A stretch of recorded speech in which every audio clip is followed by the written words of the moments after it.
वाराणसी सिर्फ एक शहर नहीं बल्कि भारत की आत्मा है।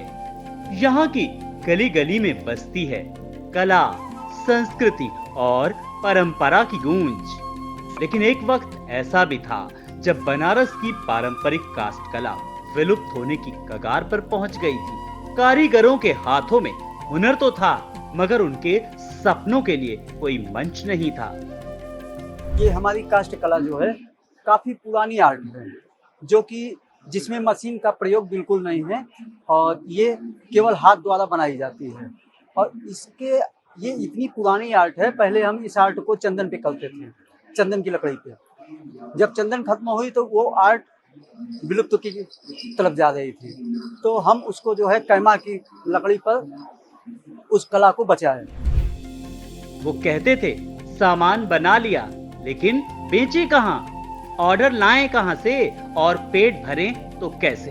मगर आज तस्वीर पूरी तरह बदल चुकी है। जब हमारे माननीय प्रधानमंत्री जी, हम उनको धन्यवाद करते हैं कि वो 14 में वाराणसी आए थे तो इस कला पे वो प्रथम पुरस्कार दिए।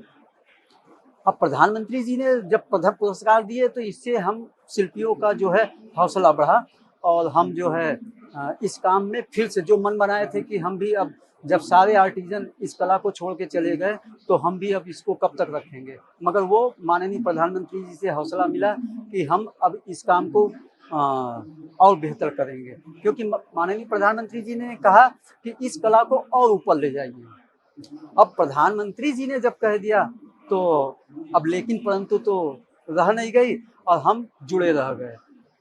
फिर उसके बाद हमारे आए माननीय मुख्यमंत्री जी योगी आदित्यनाथ जी, हम उनको भी धन्यवाद करते हैं कि वो हम आर्टिस्टों के लिए एक जिला एक उत्पाद बनाए, जिसके कारण हम शिल्पकारों को काफी राहत मिली। वाराणसी में आए कलाकार ने इंडिया इंटरनेशनल ट्रेड शो में दिल खोलकर कहा, प्रधानमंत्री नरेंद्र मोदी और मुख्यमंत्री योगी आदित्यनाथ ने हमारी मरी हुई कला को नया जीवन दिया है।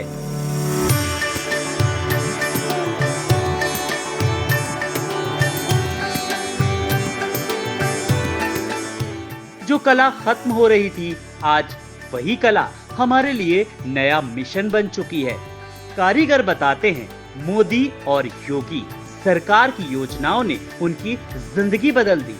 One district one product, ODOP और एमएसएमई जैसी योजनाओं ने कारीगरों को बाजार से जोड़ दिया है। आज न सिर्फ देश में बल्कि विदेशों तक से उनके प्रोडक्ट्स के ऑर्डर आ रहे हैं।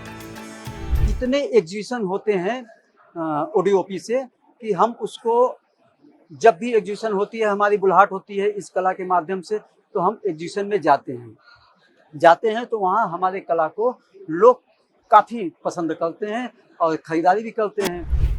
कलाकार ने भावुक होकर कहा, कभी हमारे पास इतना काम नहीं था कि परिवार पाल सके और आज हालत ये है कि इतने ऑर्डर मिलते हैं कि सप्लाई तक पूरी नहीं कर पाते। हम जहां आर्टिस्ट खत्म हो गए थे, अब वो है कि हम पहले माल बनाते थे तो ये होता था कि हम बेचेंगे कहाँ, कोई मार्केट नहीं, कोई उसकी पहचान नहीं। मगर आज ये हाल है कि हम काम इतने ऑर्डर आ रहे हैं कि हम उनको सप्लाई कैसे करें। ये सिर्फ एक कलाकार की कहानी नहीं बल्कि उस उत्तर प्रदेश की कहानी है जहां मोदी और योगी की डबल इंजन सरकार ने परंपरा को प्रगति से जोड़ा, जहां कला को नया जीवन मिला और कलाकारों को आत्मविश्वास।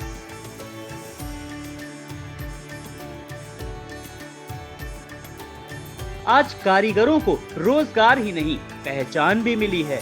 वाराणसी का वो हुनर जो विलुप्ति के कगार पर था, अब अंतर्राष्ट्रीय मंच पर चमक रहा है।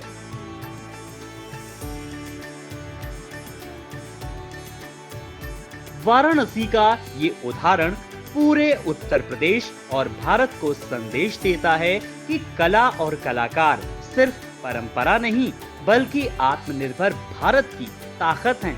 और यही ताकत प्रधानमंत्री नरेंद्र मोदी और मुख्यमंत्री योगी के नेतृत्व में दुनिया के हर कोने तक पहुंच रही है।